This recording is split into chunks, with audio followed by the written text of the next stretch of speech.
Então, boa tarde a todos. Eu quero aproveitar para reiterar meu agradecimento ao professor Rogério Kovaleski, da Universidade Federal de Pernambuco. Sei que o tempo parece que agora é maior, mas não é, né? Então, muito obrigada de ter encaixado esse momento aqui importante para essa turma de produção de conteúdo publicitários, que é o novo curso da comunicação, estudos de mídia. E agradecer muitíssimo a presença da professora Cláudia Pereira, que é a coordenadora do curso.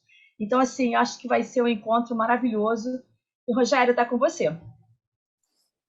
Ótimo, é um prazer estar aqui mais uma vez, mesmo que remotamente, na PUC-Rio, né, uma instituição com a qual mantenho diálogos de pesquisa com seus pesquisadores, muitas referências nacionais no campo de estudos da comunicação, da publicidade, da antropologia.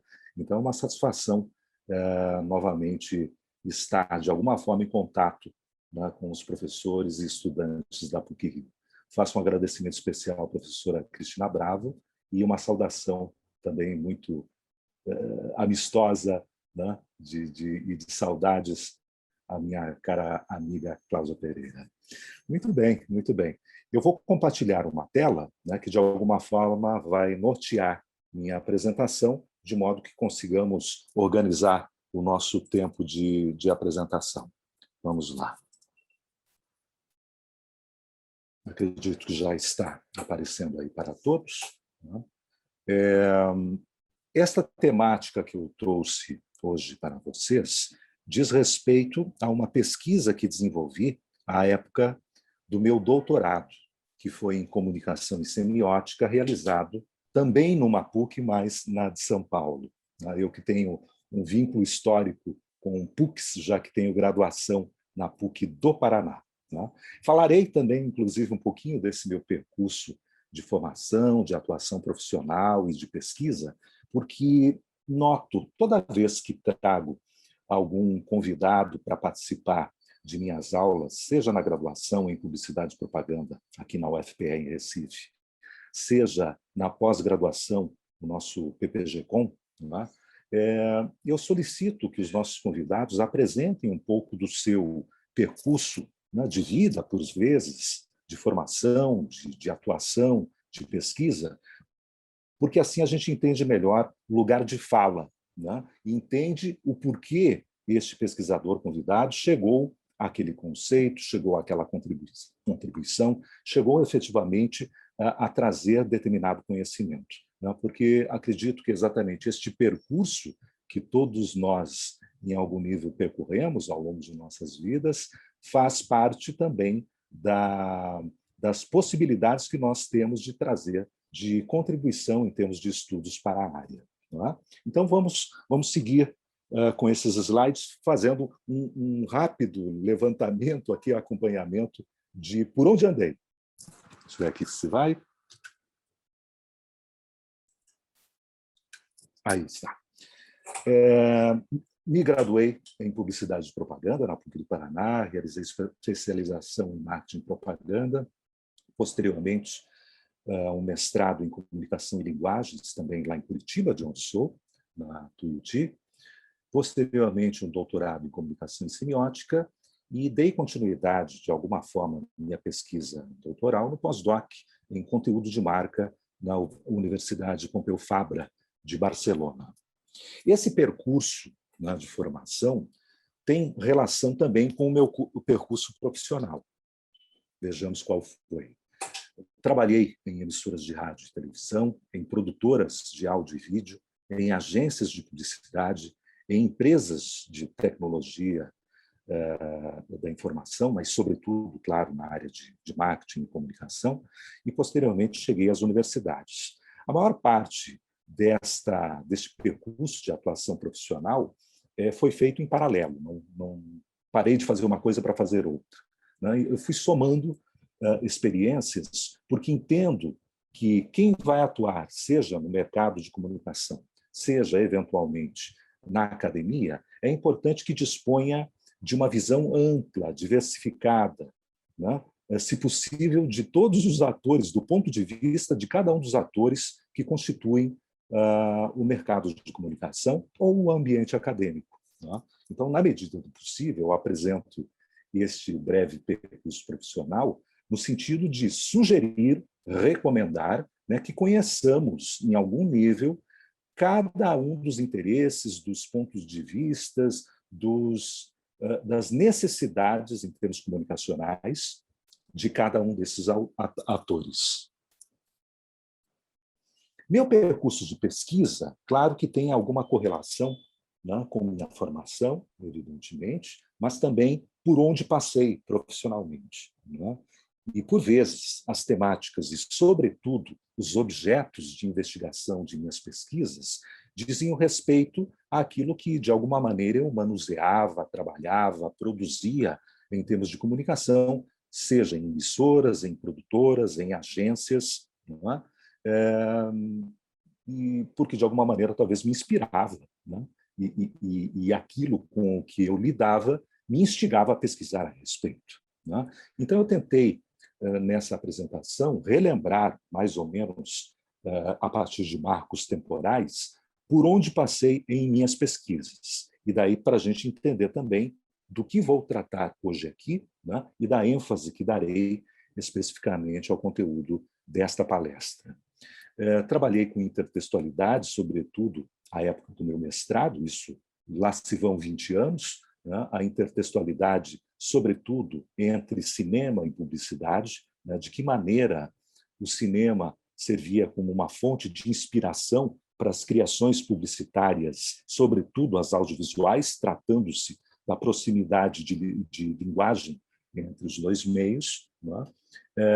Isso possibilitou que eu enxergasse, quando me debrucei sobre uma série, né, inúmeros exemplos, né, de publicidades audiovisuais que bebiam no cinema como uma fonte de inspiração, eu percebi o surgimento, de uma maneira mais consistente, não que ali haja na linha do tempo, efetivamente só a partir dali o surgimento de outras configurações publicitárias, mas comecei a observar exatamente naquele momento, né, que muito conteúdo produzido, patrocinado, né, ou com a participação de marcas, né, estava se mesclando com uma publicidade em formato mais estandardizado, aquela publicidade mais moldada a ser veiculada nos meios massivos e que, para tanto, precisariam obedecer a um determinado formato, a uma determinada linguagem. Né?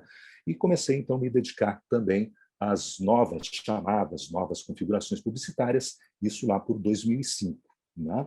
O que foi gerar algum efeito sobre minha pesquisa de doutorado, que se iniciou em 2007, né, sobre o que coloquei como um processo de hibridização da publicidade, porque cada vez mais localizava exemplos, né, que não poderiam ser classificados puramente como publicidade. Eram outra coisa. Eram, aparentemente, conteúdos que serviam para entretenimento, né, conteúdos que nos emocionavam, nos manipulavam em algum nível, né, mas não pareciam ser publicidades propriamente. Né? E essa investigação foi resultar numa tese defendida em 2010 e que, por sua vez, gerou um livro, né, com o título Publicidade Híbrida, que é o ponto principal que eu vou tratar hoje aqui. Né? Porém, decorrente dessa pesquisa de doutorado, eu iniciei, né, num desdobramento dela, as investigações sobre conteúdo de marca, o Brand and Content, por volta de 2009. Ainda que alguns dos exemplos mais emblemáticos relacionados a esta modalidade, que assim foi colocada, batizada, né? O Rafael está lembrando aqui, por exemplo, no chat, de Ridley Scott, quando dirigiu o comercial de lançamento do Macintosh da Apple, intitulado 1984. Né? Sim, é um exemplo bastante emblemático, né, de como cinema e publicidade se vinculavam em diferentes níveis. Né? Tem um livro tratando especificamente disso, um livro de 2009. Mas, à época, né, neste mesmo ano que acabei de citar, comecei a me dedicar, né, com mais aprofundamento a esse conteúdo gerado pelas marcas. Né? para, em seguida, perceber como este conteúdo, por vezes, se desdobrava em diferentes espaços, em diferentes meios, não necessariamente só num processo multimediático de termos praticamente o mesmo conteúdo convertido à linguagem dos diferentes meios, mas sim com desdobramentos, com partes separadas de uma grande história, né, que estava distribuída em diferentes plataformas, espaços, mídias, né, as narrativas transmediáticas.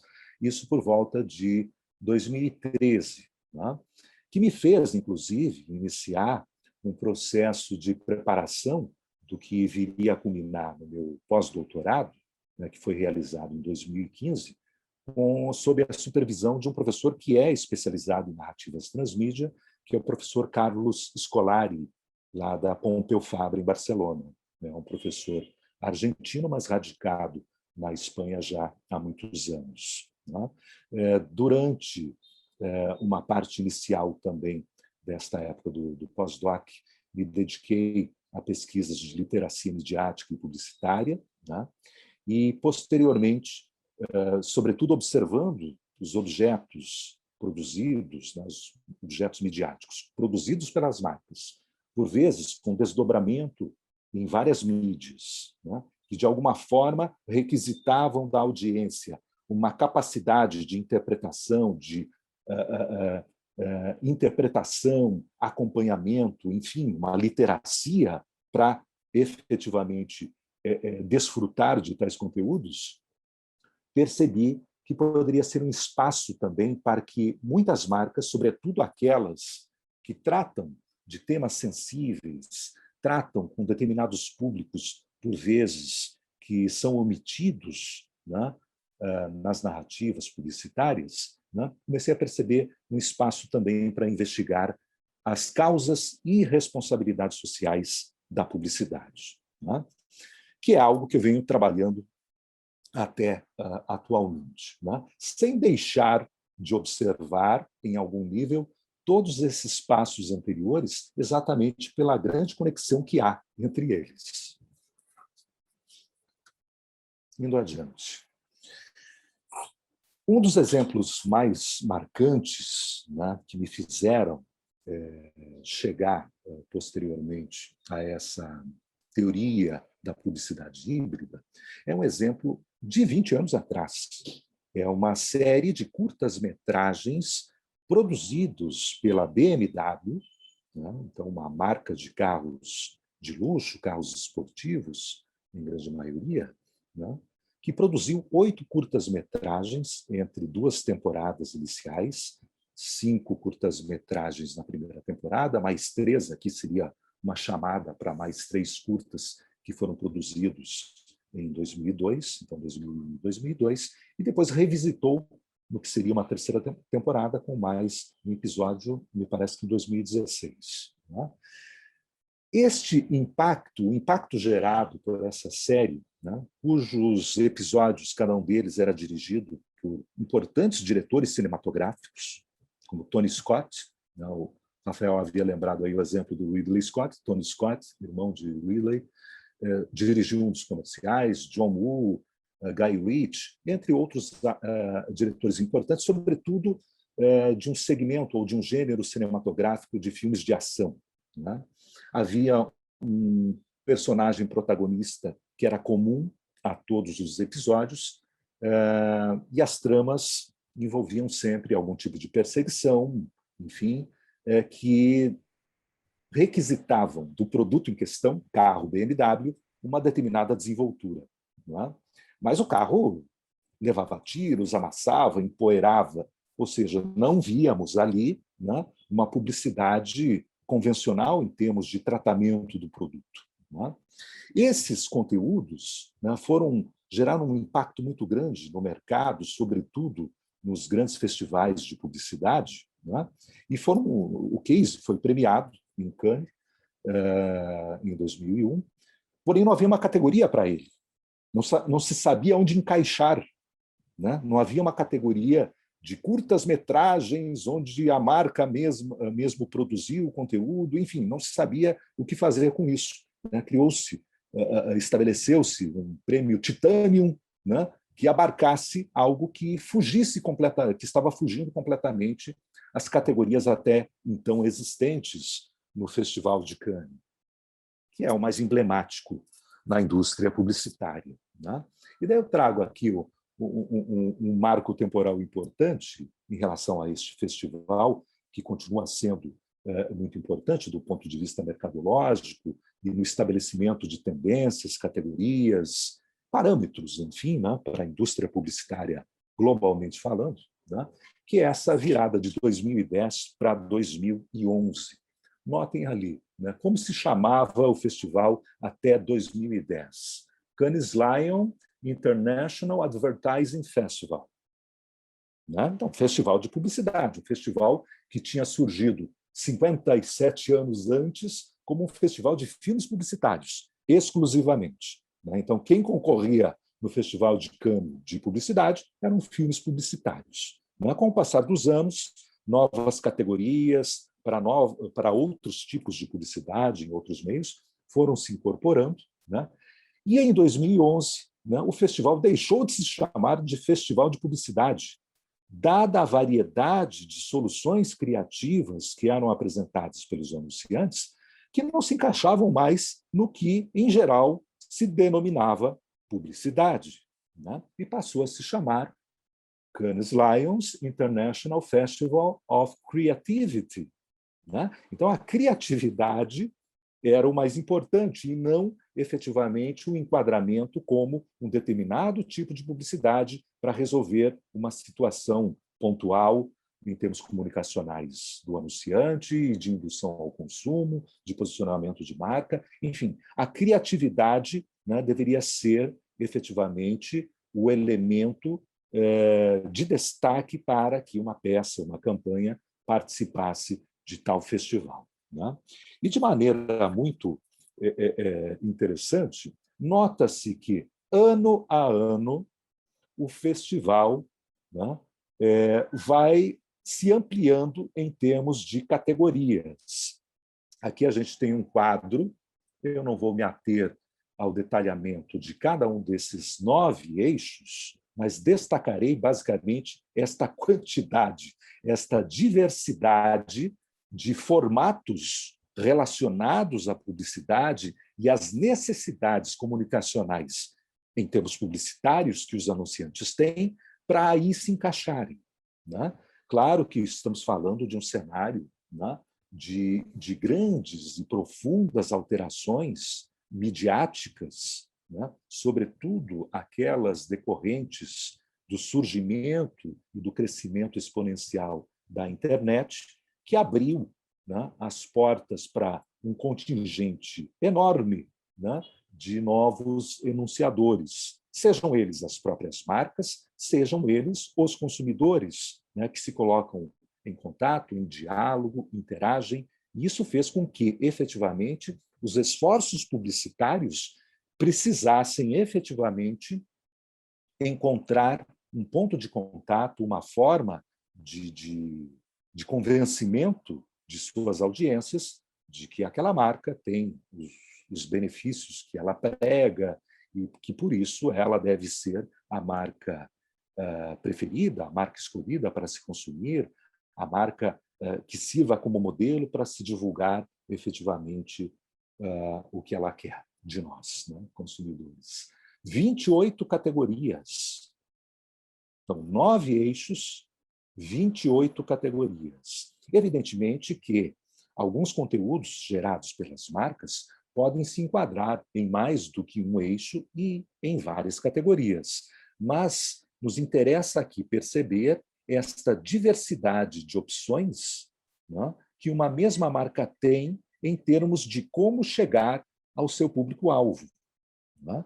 E, por outro lado, que desafios as agências, as produtoras, os geradores de conteúdo têm, né, em termos de possibilidades, né, de produzir algo, criar e produzir algo, né, que vá se colocar em contato com seus determinados públicos por meio de tantas opções e caminhos possíveis. Né? Chama realmente muito atenção.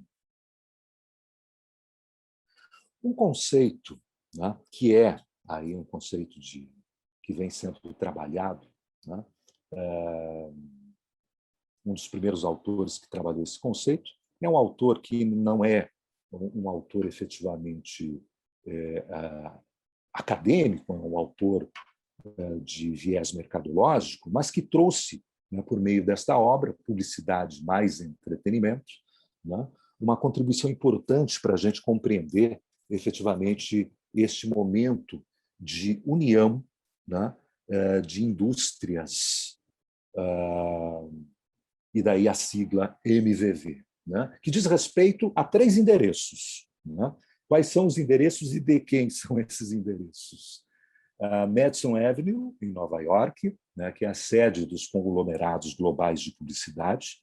Né? Há uma conjunção ali, ao longo desta avenida, os principais conglomerados, né, que juntam aí uma quantidade enorme e das mais significativas agências em termos globais. Né? Vine Street, em Hollywood, que é a localização da indústria do entretenimento. Né? E o Silicon Valley, né, na Califórnia, que é o berço das empresas de tecnologia da informação, de interatividade, né, que, ao somarmos os esforços, os interesses e as necessidades de cada um desses importantes atores, né, a gente vê cada vez mais esforços conjuntos, né, para que se atinjam os resultados esperados por cada um desses atores. Né? Então, esta confluência de interesses e de trabalho conjunto destes 3 atores, né, que é trabalhado também aí no livro Publicidade mais Entretenimento, do Scott Donovan, né, tem sido uma tendência há quase 20 anos. Né? Embora o livro dele seja de 2007, né, ele observa um cenário de anos recentes, né, e, sobretudo, talvez tendo como marco, né, aquela série que eu citei há pouco, The Hire, da BMW, como marco, talvez, inicial dos conteúdos de marca, pelo menos em grande volume, de maior visibilidade e de êxito, né, coloquemos assim, né, de 20 anos para cá, muito trabalho conjunto entre estas 3 grandes indústrias tem sido realizado. Bem, vou me encaminhar para a minha proposição teórica, né, que foi feita na tese do conceito de publicidade híbrida. Mas antes de chegar a ela, né, eu tive que passar pelos estudos culturais para perceber, né, onde se localizava o que eu vinha observando, né, vinha analisando em diferentes exemplos, né, e não percebia nem uma denominação já definida, registrada e difundida, né? Mas também, mercadologicamente, observando o que se produzia à época, eram soluções pontuais, por vezes desconexas, e, em geral, sem continuidade que víamos. Né? O próprio exemplo mais emblemático, né, que é este já citado da BMW com a série The Hire, né? Ele teve, da primeira para a segunda temporada, que é a produção de 8 curtas-metragens nessas 2 primeiras temporadas, e depois, só em 2016, foi feito mais um curta-metragem. Né? Em detrimento de todo o impacto, o êxito, a repercussão que teve, e o estabelecimento, inclusive, de um modelo que foi seguido, né, por algumas outras marcas, porém sem o devido êxito. Né? Então, é interessante perceber que, mesmo em alguns casos exitosos, não houve continuidade por uma série de razões. Vamos tentar depois chegar num consenso sobre isso. Tá? Quando comecei a estudar estas questões, percebi que nos estudos culturais talvez pudéssemos enxergar uma ancoragem teórica que nos permitisse enxergar efetivamente o que estava acontecendo naquele momento. Né? Nos estudos culturais, podemos ter, pensando em fusões, pensando em trocas, né, 3 eixos aí de compreensão possíveis, né, passando da mestiçagem, né, que seriam as mesclas raciais, o sincretismo, que seriam as fusões religiosas e de movimentos simbólicos tradicionais, e o hibridismo, que seriam as mesclas interculturais. Né? E, ao estudar sobre isso, percebi que, exatamente nesse terceiro viés de mesclas interculturais, talvez fosse ali que estivesse sendo desenvolvido, né? Estivessem sendo desenvolvidos alguns exemplos interessantes, né? Para darmos atenção no âmbito da pesquisa que estávamos desenvolvendo, né? Então, nos dedicando efetivamente às questões do hibridismo e às culturas híbridas, há um livro de 2008, do Néstor Garcia Canclini, né? Que trata dos hibridismos culturais, né? E nesta obra, já vou explicar aqui que o Romero Brito, aí, com essa obra, está fazendo aí atrás. Nesta obra do Garcia Canclini, né, ele faz uma proposição muito interessante, né? Ele diz que vivíamos já à época, né, um fenômeno de hibridização cultural, né, que fazia com que uma mesma peça, obra, forma de expressão pudesse, né, transitar entre faixas de públicos, de status, em termos de compreensão de onde ela se situa, né, e de serventias, né?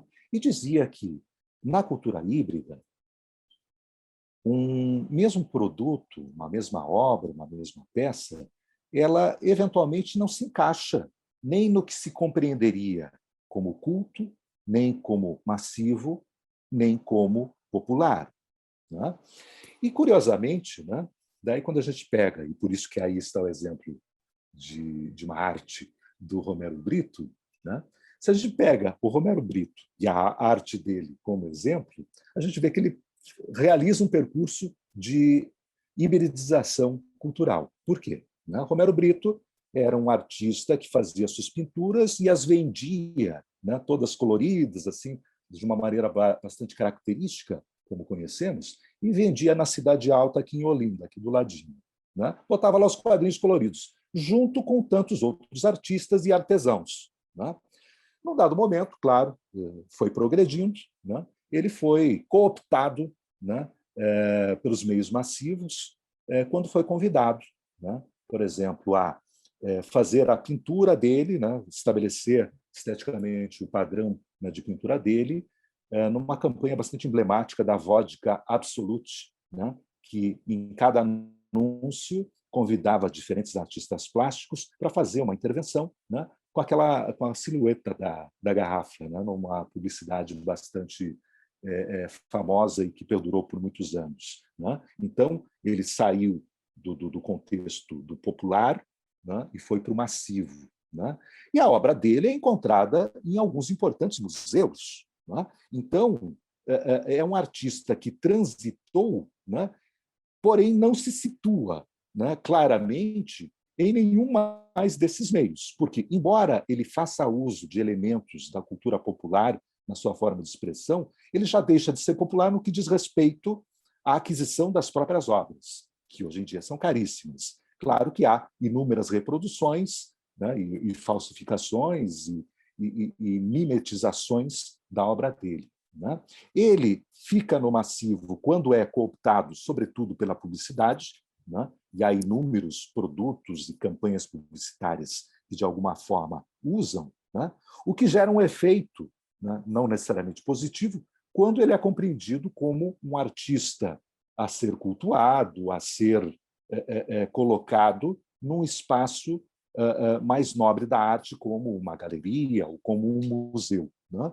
E daí gera toda uma polêmica em torno da obra do artista, porque não se sabe claramente onde situá-lo, né? Se é no popular, se é no massivo, se é no culto, ou se não é em nenhum lugar destes, exatamente por ser algo híbrido, um pouco nessa linha que Canclini trabalha. Estabelecendo, então, o que é o elemento híbrido, né? Aqui coloco, né? Com a composição de dois elementos distintos que resultem num terceiro e novo elemento, mantendo características dos dois primeiros, reforçando-as ou reduzindo-as. Cria-se o híbrido a partir disso. Essa figura mitológica que está ao lado, que vocês reconhecem, é o Minotauro, Mas eu falo Minotouro, que é um lutador de vale tudo, né? O Minotauro é uma figura mitológica híbrida, né? Metade homem, metade touro, né? Que até ilustra, inclusive, esta mesma arte ilustra a capa do livro do Canclini.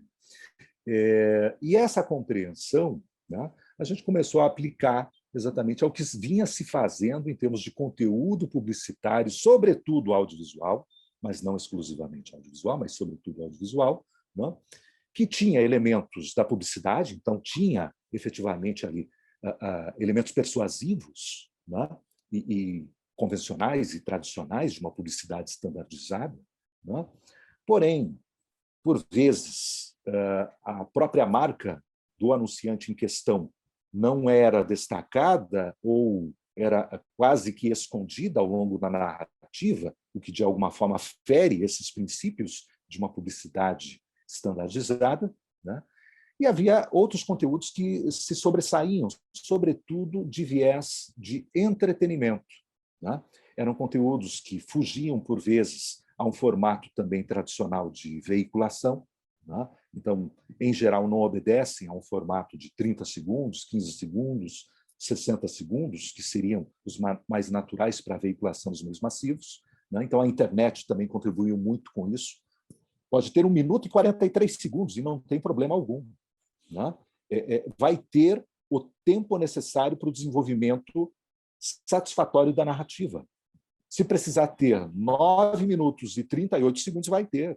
Não tem problema, né? Mesmo porque, daí para exibição, para veiculação na internet, né, não há problema em relação a esse dimensionamento temporal, né? Então, outra quebra de paradigma importante nesse aspecto, né? O elemento híbrido permitia exatamente uma série de desdobramentos e possibilidades, né, que fugiam às possibilidades do conteúdo para os meios massivos, né?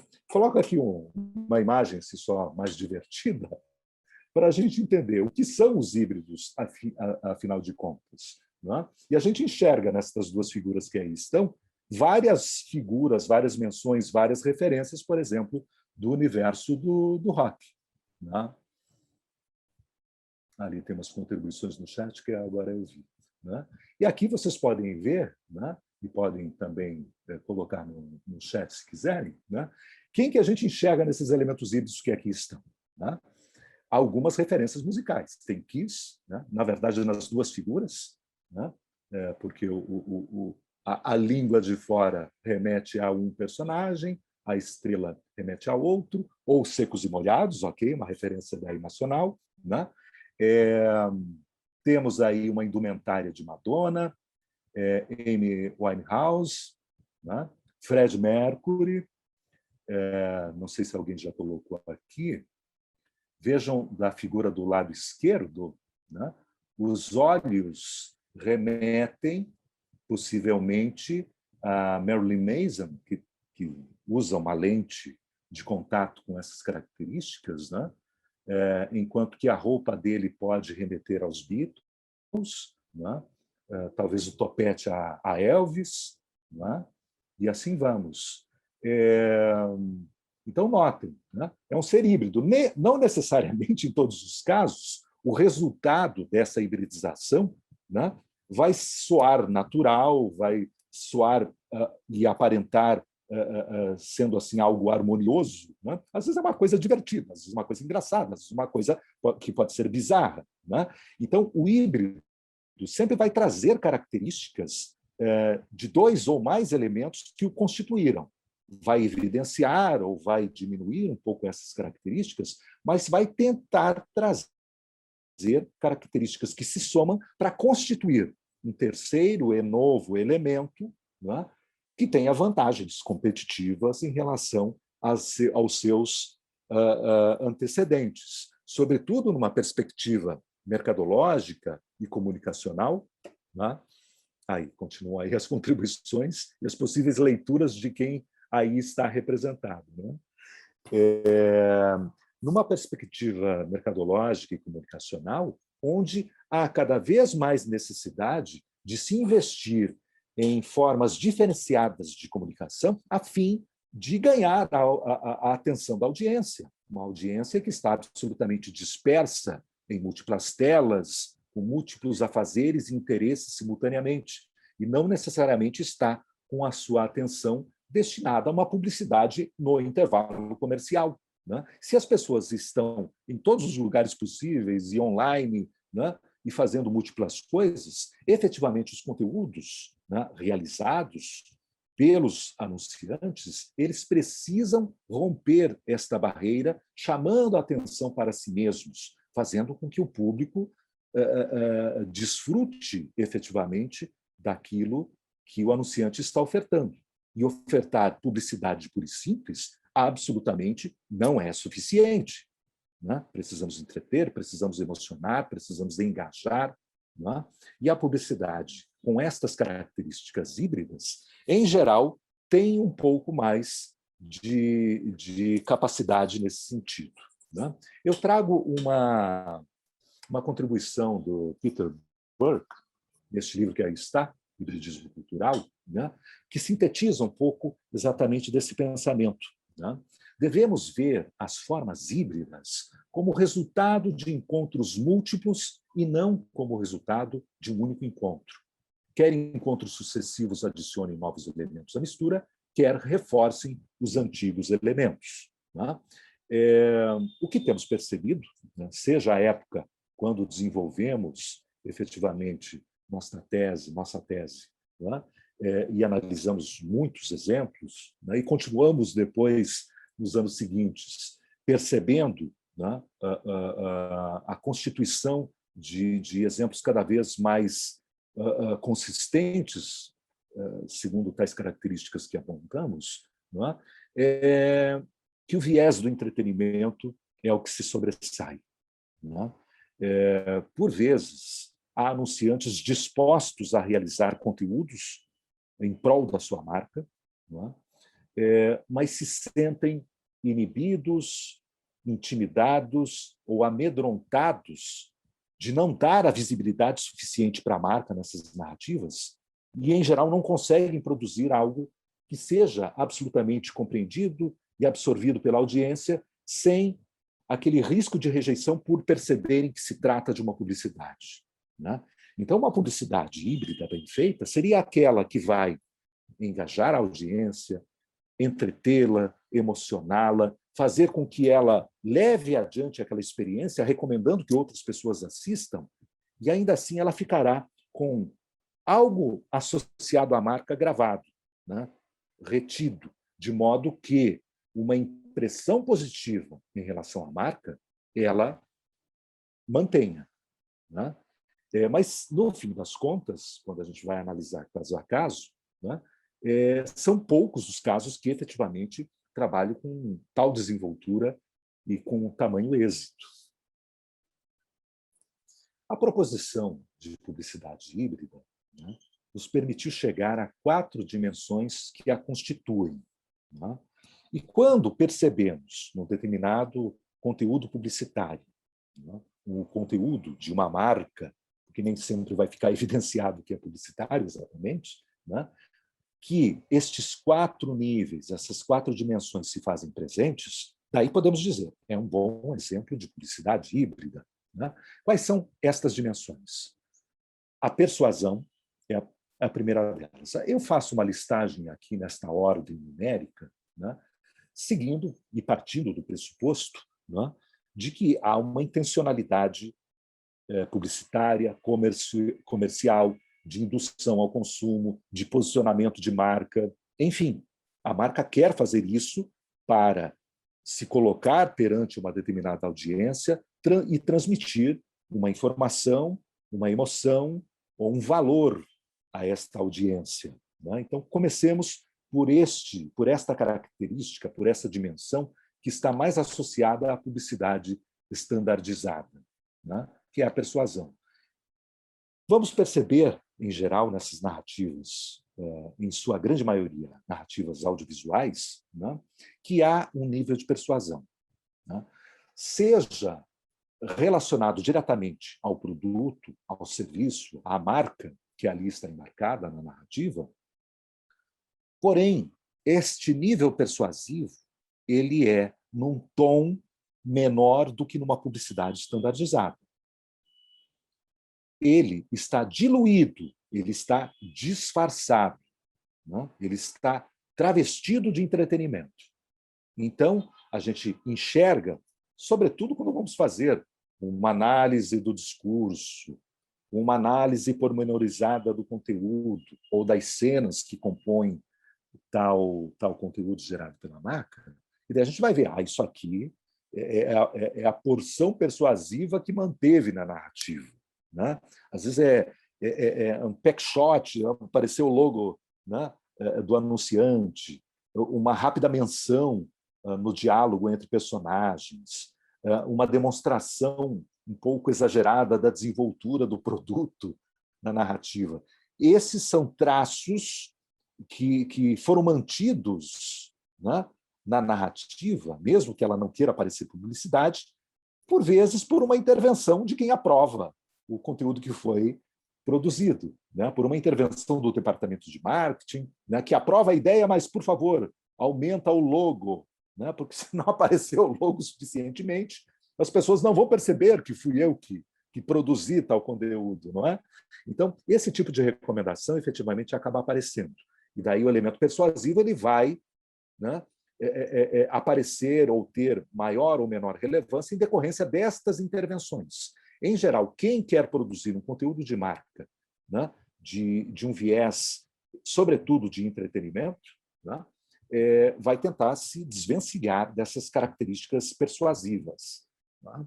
O entretenimento, sim, aparece como uma dimensão muito importante, embora num diagrama que eu vou apresentar mais ao fim da minha exposição, a gente vai ver que ele não é o único, né? Mas, em geral, é ele que domina, né, este viés do entretenimento. Então, são narrativas que vão nos entreter, seguindo linguagens, inclusive, de outros produtos midiáticos, né, que se encaixam para o mesmo meio e seguindo linguagens próximas, né? Então, pode parecer o conteúdo de um filme, de um curta-metragem, de uma série, de uma telenovela, né, de uma animação, né? Todos os conteúdos possíveis que possamos imaginar, de game, né? Porém, há o elemento persuasivo, há alguma possibilidade de intervenção, de participação, de interação do público nesse conteúdo, né? Claro que se a gente fosse pensar, sobretudo a época dos meios massivos, exclusivamente, né, pensando sobretudo numa televisão, né, as possibilidades de interação eram bastante limitadas, né? Então, ali não teríamos a condição de realizar uma publicidade híbrida, tendo também estas dimensões finais de interação e compartilhamento, devido à limitação tecnológica do próprio meio. Pensando numa televisão, né, digital e interativa, que permite escolhas, né, de eu quero esta sequência da história ou aquela, né, que vão resultar, eventualmente, em desfechos diferenciados. Né? Há um episódio de Black Mirror, Bandersnatch, né, que você tem que ficar com o controle na mão, porque a cada 3, 4, 5 minutos você tem que fazer uma escolha. Você quer que o personagem viva ou morra? Porque daí são desdobramentos possíveis que já estão ali disponibilizados e você vai escolher o que quer. Né? Então, quando há uma possibilidade de interação, né, de participação da audiência, é uma outra dimensão que aí que se faz presente. E, por fim, o compartilhamento, que é algo decorrente da própria capacidade de interação, mas que é aquela atitude efetivamente ativa da audiência em compartilhar, em recomendar, em passar adiante o conteúdo, a experiência que teve decorrente deste conteúdo com que teve contato, que assistiu a ele, enfim. Né? E essa experiência, claro, né, na perspectiva do anunciante, tendo sido positiva, né, vai cumprir um papel que contribuirá, eventualmente, até para a viralização de tal conteúdo. Né? Porque a audiência, de alguma maneira, foi cooptada a cumprir esse papel em decorrência de uma espécie de acordo tácito que foi estabelecido entre o anunciante e seu público. Né? Lhe entreterei né, com bastante qualidade, e, em troca, né, divulgue a peça com muita qualidade que realizei. É um pouco nessa perspectiva. Não é? A época da minha tese e do livro decorrente, o livro homônimo decorrente, né, isso em 2010, a época, só para a gente se situar, né, analisei 5 cases. Né? Havia comerciais de TV da Philips que anunciavam um novo modelo de TV, né, naquele momento. Ali, entre parênteses, estão os nomes das peças, dos comerciais, dos conteúdos efetivamente que foram analisados. Né? Do refrigerante Schweppes, né, que criou, à época, um interessante festival de cinema online, né, que permitia à audiência escolher e intervir, né, nos conteúdos. Né, e especificamente para a tese analisei um curta-metragem com várias características exatamente que o fazem se enquadrar como publicidade híbrida, uma campanha de Nespresso, protagonizada já à época pelo George Clooney, né, que ali aparece um framezinho. Pulo a quarta para falar da quinta, que era uma campanha do serviço de radiodifusão sueco, assim, para fugir um pouco do mainstream global, né, de anunciantes, e com um caso bastante interessante também, mas quero destacar rapidamente o caso brasileiro, já que as outras campanhas eram campanhas globais. O caso da Brastemp, com uma linha chamada Brastemp Gourmand, Gourmand em Casa, foi uma microsérie que eles lançaram, e foi interessante nos seguintes aspectos. Eu peguei aqui e recortei, né, algumas telas, né, dos desdobramentos daquela campanha Gourmand em Casa, que a Brastemp fez à época. E ali temos ali o canal no YouTube, o perfil de um personagem que protagonizava os conteúdos, chamado aí de Daniel Barros. Notem, é o nome do personagem, não é o nome do ator que interpretava, não é que o interpretava. Então já é uma coisa meio fake, né? Porque à época, Facebook, sobretudo Facebook, o Twitter acho que já relativizava isso, mas Facebook era uma rede social para pessoas reais e vivas.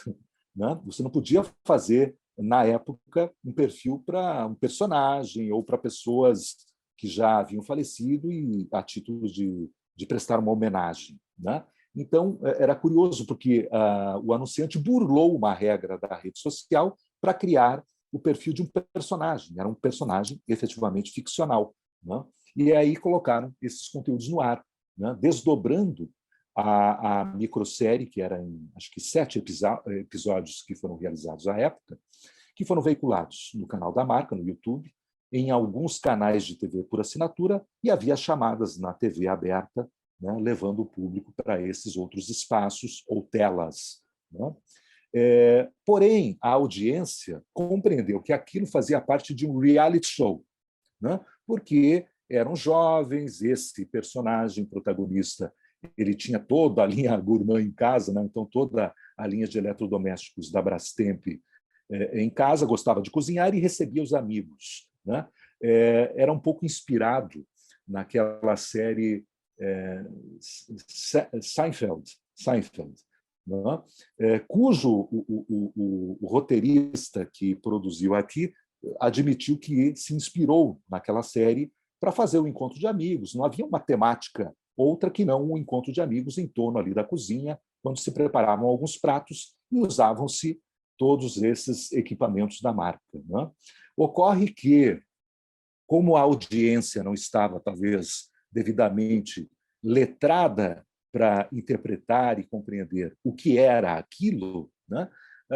Grande parte da audiência entendeu que tratava-se de um reality show, né? E que as pessoas que lá estavam eram reais. E o nome do protagonista do reality show era Daniel Barros, não era o nome só do personagem, e sim do ator.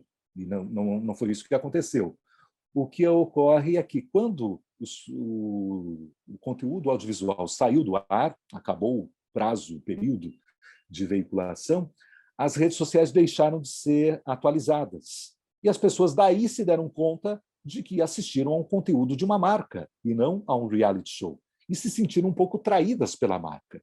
Vejam que um pequeno detalhe fez com que um caso de razoável êxito da marca tivesse algumas coisas que ficaram mal resolvidas, pela falta de um lado, de preparação do público para entender do que se tratava, e de outro, do descuido da agência ou da produtora, enfim, né, em dar continuidade ou um desfecho a tais perfis. A coisa ficou no ar, como se o personagem tivesse sumido, morrido, desaparecido.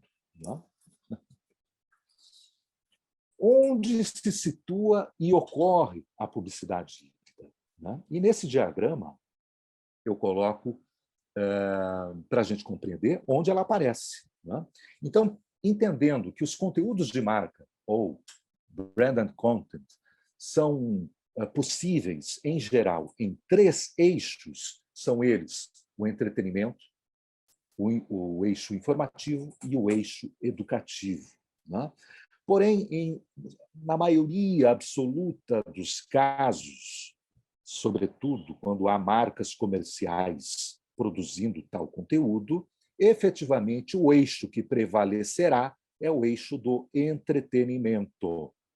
E, decorrente dele, ainda nós temos outras subcategorias possíveis, onde marcas também podem se inserir. Estariam abaixo, né, neste eixo que trabalha o entretenimento. O brand and entertainment, né, o advertainment, o product placement e o patrocínio.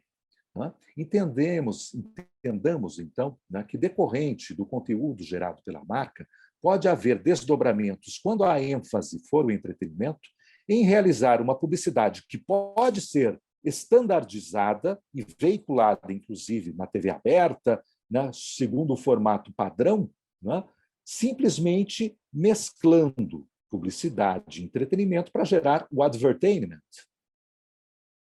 Ou uma publicidade ou um conteúdo midiático onde uma marca se insira dentro da narrativa, né?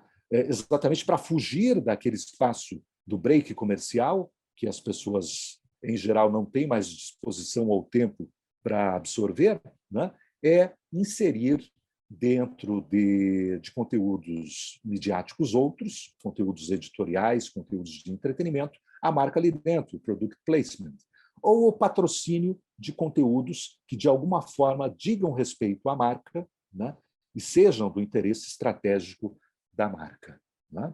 Eu já estou me encaminhando para os momentos finais, mas quero destacar que, efetivamente, a ênfase de ocorrência e de onde se situa a publicidade híbrida é, ao pensarmos nesse eixo central, o conteúdo de marca de viés entretível. Como a gente não tem, é um neologismo, entretível, né? Mas esse viés do entretenimento é efetivamente onde se situa os principais, os grandes, os mais emblemáticos esforços da indústria da publicidade para realizar algo que fuja ao padrão, que fuja ao modelo estandardizado, que fuja àquilo que a audiência, em geral, já rejeita. Né? Então, a possibilidade de os anunciantes conseguirem chamar a atenção para os conteúdos que produzem é em gerar conteúdo relevante, né, que seja percebido, absorvido e replicado pela audiência, sobretudo com esta moeda de troca. Vou entreter a audiência e entreter com qualidade, a tal ponto que permitirei, sempre que possível, que esta audiência participe e a estimularei ou a premiarei para que compartilhe quando a experiência for positiva. Né? Este seria o desejo maior por parte dos anunciantes que investem em conteúdo de marca, com estas características de uma publicidade em processo de hibridização. Um case emblemático que podemos assistir no momento de discussão posterior, né, é este exemplo, que é um exemplo mais recente, não é um exemplo necessariamente novo, é um exemplo de cerca de 5 anos atrás, mas ele é emblemático porque também ele foi, não só foi um case de sucesso, resultou em visibilidade para o anunciante, mas também foi reconhecido pela crítica mercadológica, sobretudo nos grandes festivais internacionais, como um case que